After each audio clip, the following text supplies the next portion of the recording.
নমস্কার, আমার সকল ডিভাইন মাস্টারদেরকে জানাই অনেক অনেক শুভেচ্ছা এবং অভিনন্দন।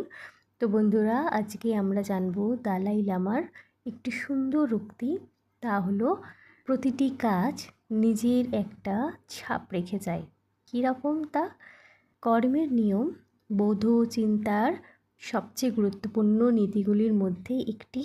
তবুও এটিকে প্রায়শই ভুল বোঝা হয়। কর্ম বা সংস্কৃত শব্দ কাম মানে কাজ থেকে এসেছে, কারণ ও ফলের প্রাকৃতিক নিয়মকে বোঝায়। এটি কোনো ঐশ্বরিক পুরস্কার বা শাস্তি দেওয়ার ব্যবস্থা নয়, বরং এমন একটি নীতি যা আমাদের জেনে বুঝে করা চিন্তা, কথা এবং কাজের মাধ্যমে আমাদের অভিজ্ঞতাগুলি কিভাবে সামনে আসবে তা নিয়ন্ত্রণ করে।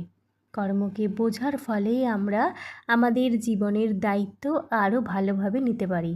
অন্যদের দোষ দেওয়া বা ভাগ্যের উপর নির্ভর করার পরিবর্তেই আমরা বুঝতে শুরু করি যে আমাদের আজকের অবস্থা আমাদের অতীতের কাজের কারণেই তৈরি হয়েছে।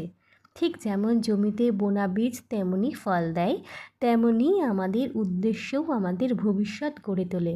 এর উদ্দেশ্য আমাদের অপরাধী বোধ করানো নয়, বরং আমাদের শক্তিশালী করে তোলা।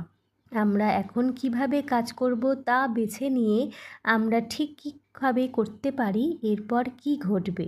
ধন্যবাদ।